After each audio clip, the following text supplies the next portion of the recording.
All right, today I'm going to be reviewing the 2023 CHRO Partner Survey results on employee retention and what some of the best companies are doing in order to retain their employees. All right, first of all, I'm going to go through the demographics of who completed this survey. We had the majority of the HR leaders who completed this survey were the top HR leaders, so chief HR officers, chief people officers. We had, that was 63%. 23% were HR leaders who were C-suite -1, 9% C-suite -2, 4% were individual contributors, and actually 2% of the folks who filled this out were not in HR. As far as the size of organization, we had 38% of the companies that were under 500 employees, 36% of the companies that responded between 500 and 4,999 employees, 15% were companies between 5,000 and 19,000, and about 11% of organizations that answered the survey were over 20,000 employees. We had representation from all industries, with the dominant or the most respondents from professional services, scientific and technical services at 20%. Second was manufacturing at 12%, and third was a tie between healthcare and social assistance at 10%, as well as other services except public administration at 10%. We also wanted to see how many full-time HR professionals were in their organization. And as you can see, the companies that were over over 1,000 HR professionals were just 4%. The same was for companies that have between 300 and 1,000 HR staff at 4%. 12% of the companies had between 100 and 299 HR employees, and 17% of companies between 30 and 99 HR employees. We had 15% of the companies responding with between 11 and 29 HR employees. And then the largest category, which was 49% of the companies that responded, had 10 or less HR employees. Okay, so the anchor question is really, how has your organization's employee turnover rate changed over the past year? And as a reminder that when turnover rates increase, that is bad, and when turnover rates decrease, that is good. So, of the respondents, we had about 7% say that they had turnover decreased significantly, so only 7%. We had 21% say that turnover decreased slightly. 26% said that turnover stayed the same. And unfortunately, 29% said that turnover increased slightly, and 17% said that turnover increased significantly. So another way to look at this is about 28% said that turnover decreased or significantly or slightly, and over 46% said that turnover increased slightly or significantly. Now, the survey closed out April 15th, and it looks like year over year, companies are still struggling with turnover. That's April 15th of 2023. So then we went and sliced and diced the data based on the turnover rate. And the first category we asked about was in the office environment category, and asking the HR leaders to describe how, what kind of office model they have.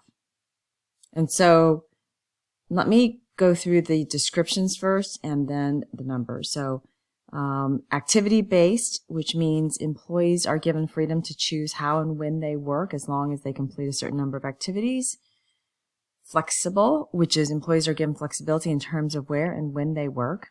Hybrid, which is expected, which means expected to split their time between working from home and working in the office. Office first is when employers expect their employees to be in the office for the majority of the work week.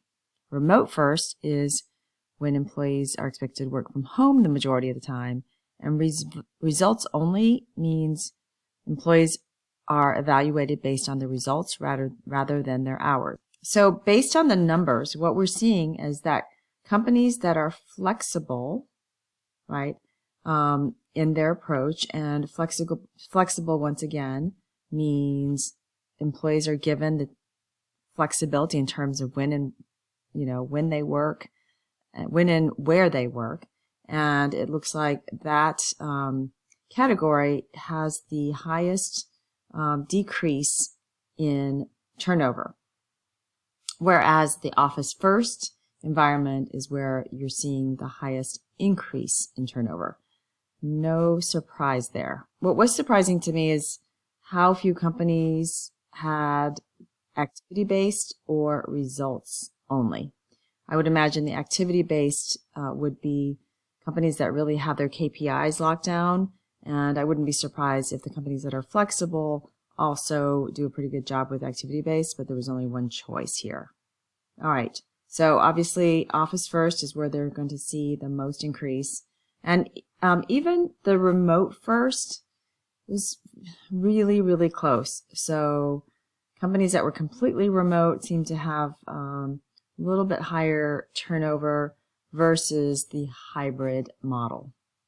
Okay, the next category we measured was really, once again, in work environment, how well does your organization ensure open and transparent communication? So in this, the rankings were, not at all, to a limited extent, to a moderate extent, to a great extent, to the fullest extent. And these results were actually quite counterintuitive. You'll see that. So when I see this kind of contradiction, and it kind of goes against common sense, which is, companies that really communicate to a full extent or even a great extent should have lower turnover, makes me wonder if it's possible that there are opportunities to improve employee communication.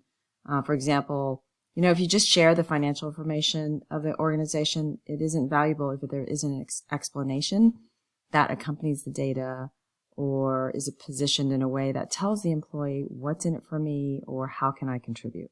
The next category in work environment is to what extent does your organization support work-life balance for its employees? And what we're finding is when a company only supports their employees' work-life balance on a limited basis, they see much higher turnover rates, versus when a company fully supports work-life balance of their employees, they enjoy decreased turnover rates. The next category in work environment is how would you describe the work environment, psychological safety in your organization? And what we found here is it's sort of all or nothing.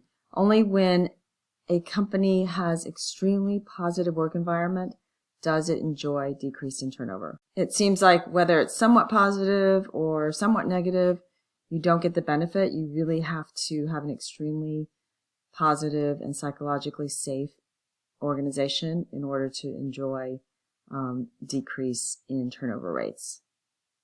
For the last question in the work environment category, we have how strong would you say the company culture is in your organization?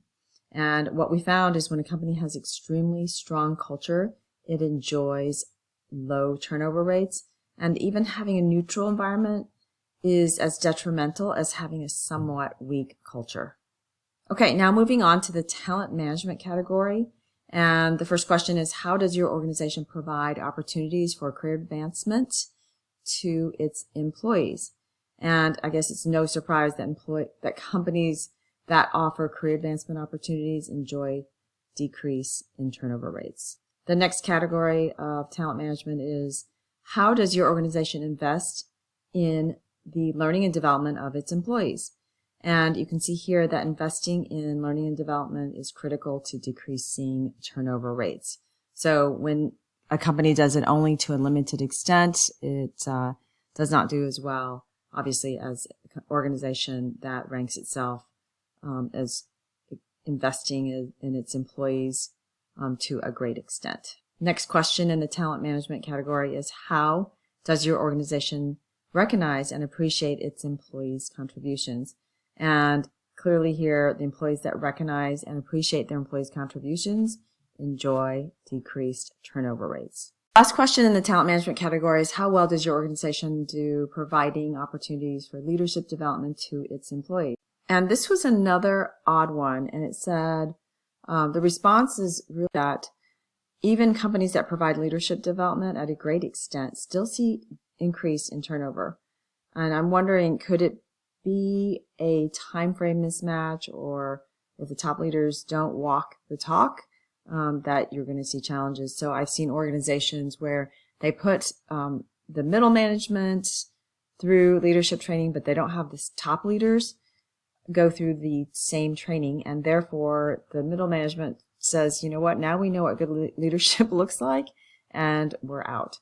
So something to consider as it relates to leadership development and how important it is that that comes from the top. That is totally speculation on my part, but I find these numbers to be quite odd. But here it still shows that obviously there's still benefit to providing leadership development opportunities to employees to a moderate extent. The next major area is leadership. And the question here is, to the best of your knowledge, to what extent is your executive leadership team, or ELT, aligned on the organization's strategic priorities? And wow, this was really apparent that it's so important to have your executive leadership team aligned on strategic priorities. It has the greatest impact on the organization. And so if the leadership team is aligned on priorities, you see that companies enjoy lower turnover, and makes perfect sense. The next question in the leadership category is, to what extent does your organization have a formal strategic HR plan? And our data shows that having a formal strategic HR planning process does help decrease turnover for the organization. So we just have this shown in a couple of different ways, but you know, it's really apparent here that when the organization has a formal strategic HR planning process, they definitely enjoy decreased turnover. In this particular category of leadership, we asked, how effective would you say your leadership is in your organization? And it really takes an extremely effective leadership team with great leadership skills to retain talent. It seems like, you know, if you're somewhat effective, it's going to be tough to retain talent, and it is a critical piece. So I know that this sounds a little contradictory to the leadership development opportunities, but clearly we all know, just common sense wise, that it takes leadership being extremely effective in order to retain talent these days. And the last category is total rewards. And we asked, to what extent does your organization offer competitive compensation and benefits packages to its employees? And in this case, you know, they say it's not always about the money, but certainly here, when an organization, when the HR folks are saying, hey, we provide competitive packages, you can see that they enjoy lower turnover rates. All right, so that is the quick and dirty summary of this year's 2023 CHRO Partners Survey. Make sure that if you have not already added yourself to our community, that you do so. And if you're interested in the raw data so that you can do your own slicing and dicing of information, maybe for companies your size, I'll have a link below where you can enter your information, and we will automatically send you the Excel spreadsheet where you can do your own slicing and dicing. Feel free to comment and let me know how you've been able to use this data, or if are able to leverage it with your leadership team to help you build business cases or get a new program that you need. All right. Thanks a lot. This is Cindy Liu with CHRO Partners. If you haven't yet joined one of our memberships where we have vendor-free environments for CHROs and their direct reports, feel free to reach out and we can schedule some time to get to know each other.